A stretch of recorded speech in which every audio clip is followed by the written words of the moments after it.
Police যখন বেগম রোকেয়া বিশ্ববিদ্যালয়ে আবু সাইদকে গুলি করে তখন পুলিশ জানতো যে আবু সাইদ হচ্ছে জামাত শিবিরের লোক, আন্দোলনকারী না, তাই না?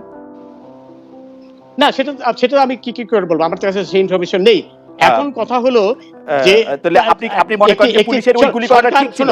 পুলিশের ওই গুলি করাটা ঠিক ছিল? না, আমি যেহেতু শোনো, সরকার একটি তদন্ত কমিশন করেছে এবং তদন্ত কমিশনটা কিন্তু সরকারি কর্মকর্তাদের দিয়ে নয়, তদন্ত কমিশন করা হয়েছে একজন হাইকোর্টের একজন মাননীয় বিচারপতির নেতৃত্বে। সেখানে সবকিছু ভেসে আসবে, সেখানে আমরা সবই দেখতে পাবো। উনি তো তদন্ত করবেন না, উনি সরকারি লোকই ওনাকে তদন্ত করতে সাহায্য করছেন এবং উনি আপনিও খুব ভালো করে জানেন যে মানে এই জুডিশিয়াল কমিশন কিভাবে গঠিত হয়, কিভাবে তারা কাজ করতে পারে।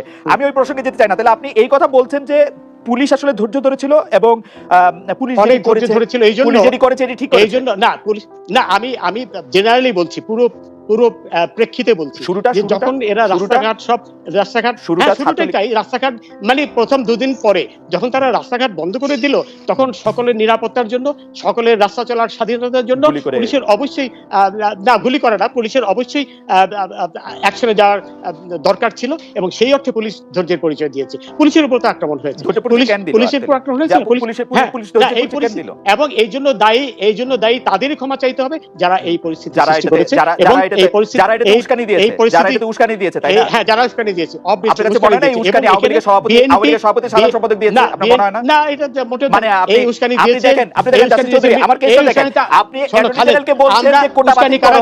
কোটা বাতিল করো, অ্যাটর্নি জেনারেলকে বলছেন, আর মুখে বলছেন রাজাকারের বাচ্চা, আপনি মুখে বলছেন রাজাকারের নাতিপুতি, আপনি মুখে বলছেন কোটা, যারা নিজেরাই বলে তুমি কে আমি কে, রাজাকার তারা তো নিজেরাই বলছে আমরা রাজাকার। হ্যাঁ, প্রধানমন্ত্রী বলেছেন, প্রধানমন্ত্রী বক্তব্য শিরোধার্য, প্রধানমন্ত্রী বক্তব্য শিরোধার্য, প্রধানমন্ত্রী বক্তব্য শিরোধার্য।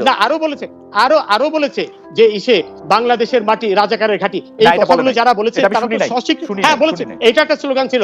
এবং সবচেয়ে আরেকটা বড় কথা হলো যে এখানে এই কোটার সাথে ভারতের সম্পর্কটা কি, তারা ভারতের বিরুদ্ধে স্লোগান দিয়েছে। সবকিছু মিলে এটি অত্যন্ত পরিষ্কার যে এটি মোটেও কোটার বিষয় কোনো বিষয় ছিল না।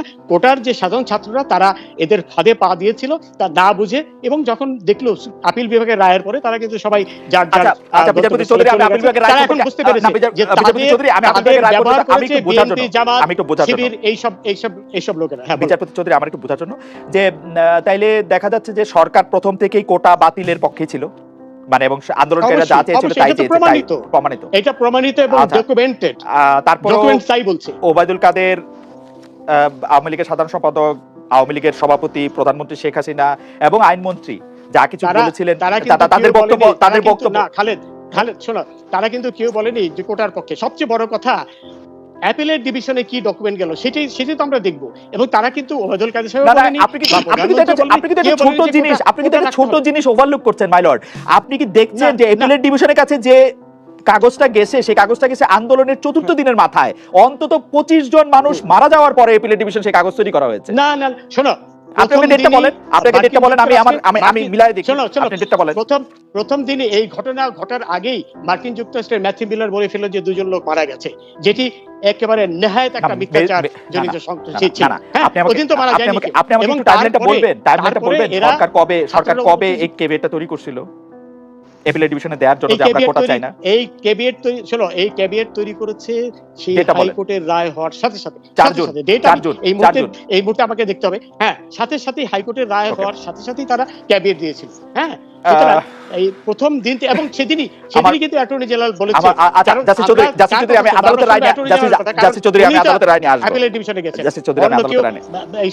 হ্যাঁ, জাস্টিস চৌধুরী, আমি আদালতের রায় নিয়ে আসব।